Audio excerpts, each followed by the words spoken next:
एक जंगल में एक बहुत पुराना बरगद का पेड़ था। उस पेड़ पर घोंसला बनाकर एक कौआ कवि का जोड़ा रहता था।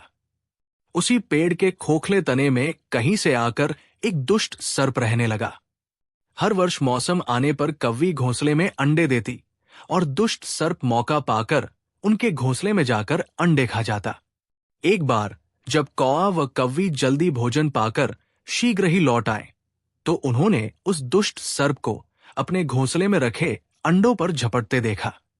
अंडे खाकर सर्प चला गया कौए ने कव्वी को ढाढ़स बंधाया, प्रिय हिम्मत रखो, अब हमें शत्रु का पता चल गया है, कुछ उपाय भी सोच लेंगे। कौए ने काफी सोचा विचारा और पहले वाले घोंसले को छोड़ उससे काफी ऊपर टहनी पर घोंसला बनाया और कव्वी से कहा, यहां हमारे अंडे सुरक्षित रहेंगे। हमारा घोंसला पेड़ की चोटी के किनारे निकट है और ऊपर आसमान में चील मंडराती रहती है। चील सांप की बैरी है, दुष्ट सर्प यहां तक आने का साहस नहीं कर पाएगा। कौवे की बात मानकर कौवी ने नए घोंसले में अंडे दिए जिसमें अंडे सुरक्षित रहें और उनमें से बच्चे भी निकल आए। उधर सर्प उनका घोंसला खाली देखकर यह समझा कि उसके डर से कौआ कव्वी शायद वहां से चले गए हैं, पर दुष्ट सर्प टो लेता रहता था। उसने देखा कि कौआ कव्वी उसी पेड़ से उड़ते हैं और लौटते भी वही हैं। उसे ये समझते देर नहीं लगी कि उन्होंने नया घोंसला उसी पेड़ पर ऊपर बना रखा है। एक दिन सर्प खो से निकला और उसने कौ का नया घोंसला खोज लिया। घोंसले में कौ दंपति के 3 नवजात शिशु थे। दुष्ट सर्प उन्हें एक एक करके घपाघप निगल गया और अपने खो में लौटकर डकारे लेने लगा। कौआ व कव्वी लौटे तो घोंसला खाली पाकर सन्न रह गए। घोंसले में हुई टूट फूट व नन्हे कौ के कोमल पंख बिखरे देखकर वो सारा माजरा समझ गए। कव्वी की छाती तो दुख से फटने लगी।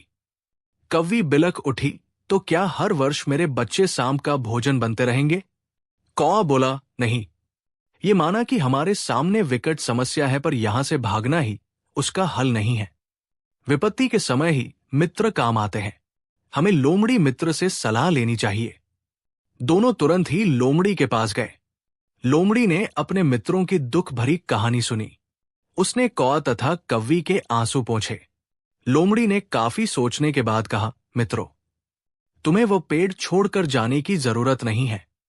मेरे दिमाग में एक तरकीब है जिससे उस दुष्ट सर्प से छुटकारा पाया जा सकता है। लोमड़ी ने अपने चतुर दिमाग में आई तरकीब बताई। लोमड़ी की तरकीब सुनकर कौआ कव्वी खुशी से उछल पड़े। उन्होंने लोमड़ी को धन्यवाद दिया और अपने घर लौट आए।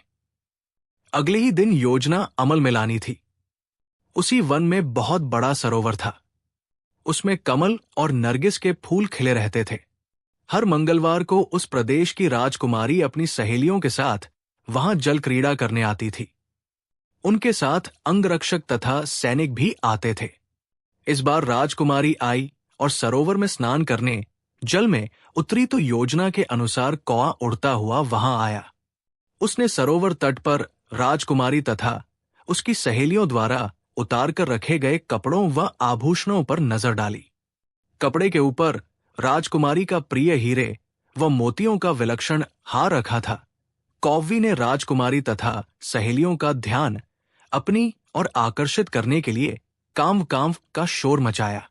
जब सबकी नजर उसकी ओर घूमी तो कौआ राजकुमारी का हार चोंच में दबाकर ऊपर उड़ गया। सभी सहेलियां चीखी, देखो देखो, वो राजकुमारी का हार उठाकर ले जा रहा है। सैनिकों ने ऊपर देखा तो सचमुच एक कौआ हार लेकर धीरे धीरे उड़ता जा रहा था। सैनिक उसी दिशा में दौड़ने लगे। कौआ सैनिकों को अपने पीछे लगाकर धीरे धीरे उड़ता हुआ उसी पेड़ की ओर ले आया। जब सैनिक कुछ ही दूर रह गए तो कौए ने राजकुमारी का हार इस प्रकार गिराया कि वो सांप वाले खो के भीतर जा गिरा। सैनिक दौड़कर खो के पास पहुंचे। उनके सरदार ने खो के भीतर झांका। उसने वहां हार और उसके पास में ही एक काले सर्प को कुडंडली मारे देखा। वो चिल्लाया, पीछे हटो, अंदर एक नाग है। सरदार ने खो के भीतर भाला मारा।